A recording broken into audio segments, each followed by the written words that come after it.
Welcome to The Balance Sheet. This week, I'm going to take time out to talk about John T. Reed, aka Jack. I'm going to focus on his real estate books, but he wrote a lot of other books about football coaching, baseball coaching, one book on succeeding, another one on self-publishing, another one on hyperinflation and depression, and how to spot dishonest arguments and keep your own thinking straight. Jack Reed was really one of a kind. Harvard-educated, Vietnam veteran, West Point grad. He was a one-man show, and he liked it that way.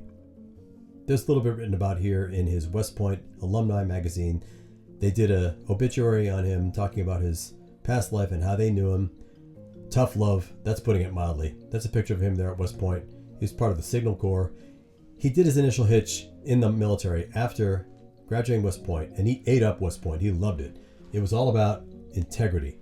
And when he got to the military, the active duty, that's when he discovered the honor, the duty, the integrity of West Point. Transferring that over to the Army, the only way you could actually live to what the values were in West Point, in his opinion, was to get the hell out of the Army.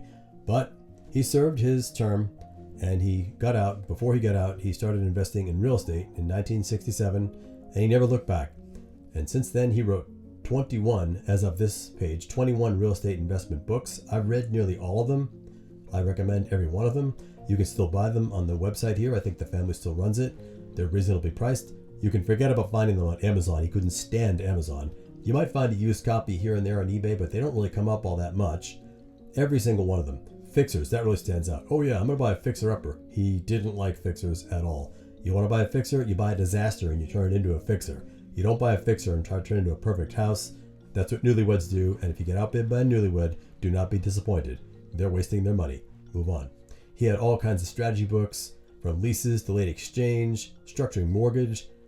Another good one was Checklists for Buying Rental Homes and Apartment Buildings. Fantastic book. Recommend that if you're still interested in being a landlord, although he discourages that. As he went on, he got away from it. He had single family rentals he would rent. He had an apartment building in Texas that he rented out. He learned a lot from it, but it really wasn't for him.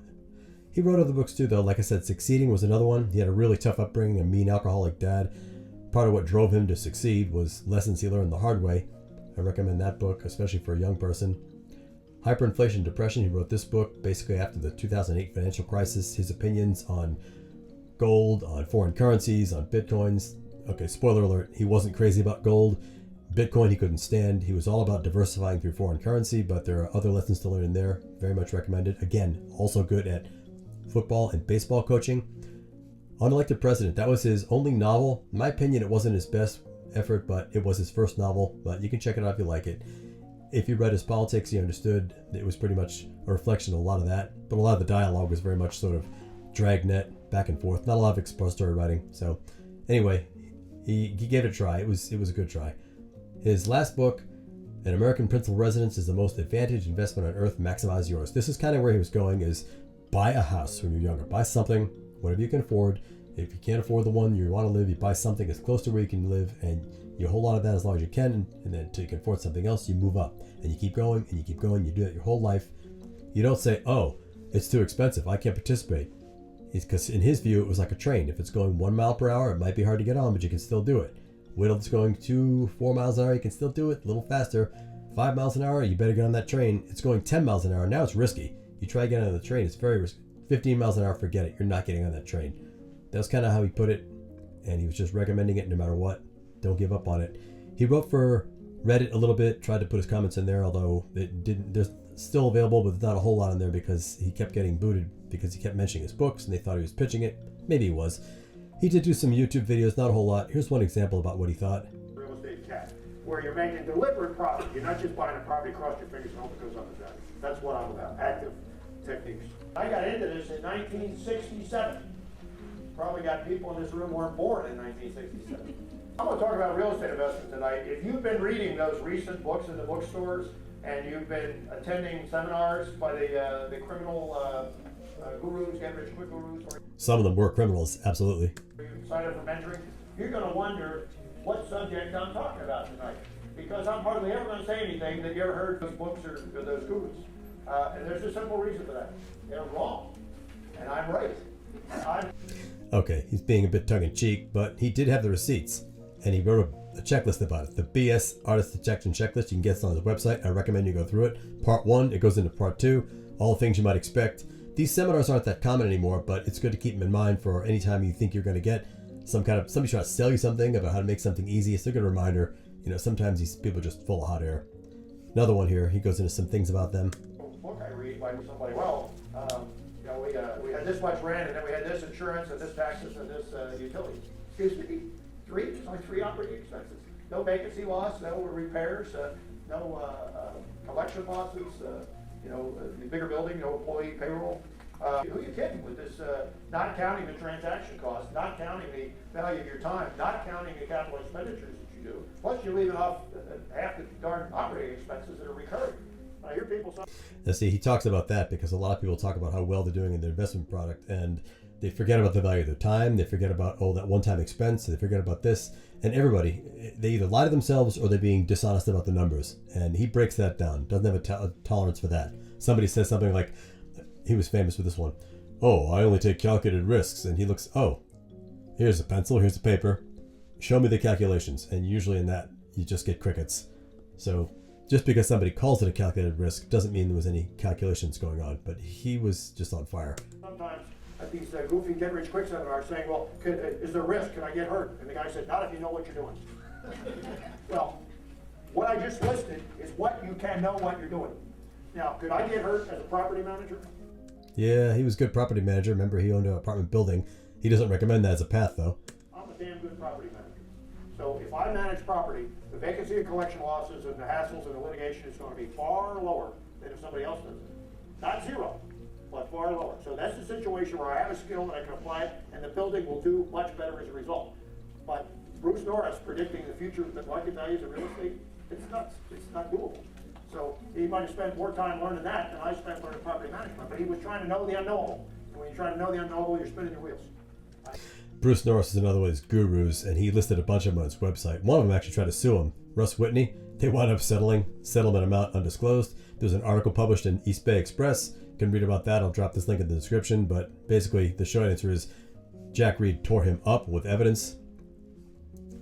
Kiyosaki is another one. A lot of people like Kiyosaki, but Jack Reed said something interesting about him. The people most impressed with Robert Kiyosaki are the people who tend to be the least satisfied with their own financial life. And I get it. Okay, some of these people that just trying whatever they can, they're a little bit desperate.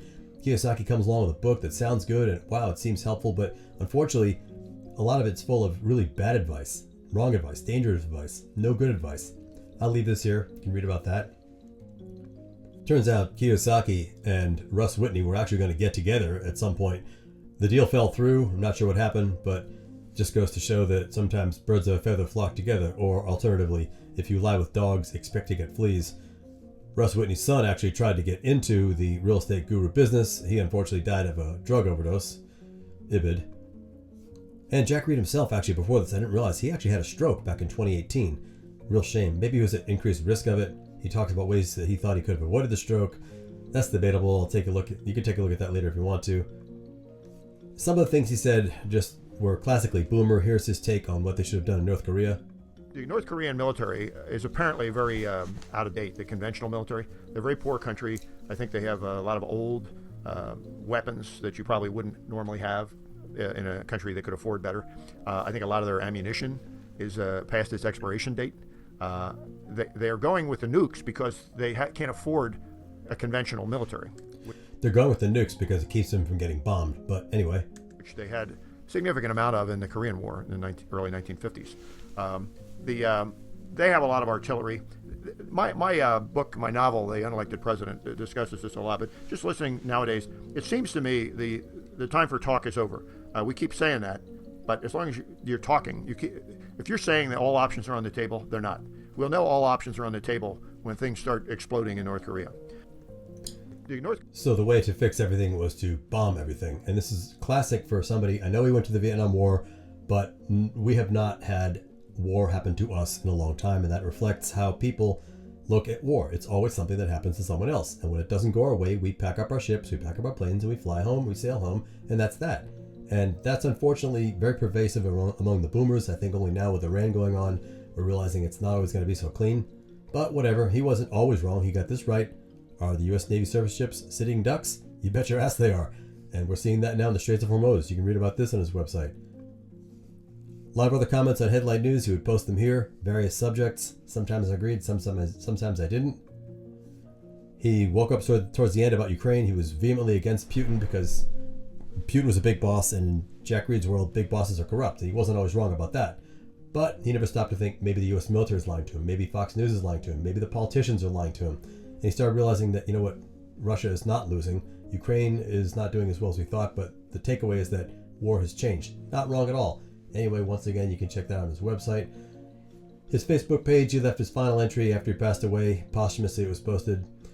Really miss this guy. It's a shame, but I'm glad to have known him when I did. Learned quite a bit from him. I recommend you do too. Thanks for watching. Have a great day.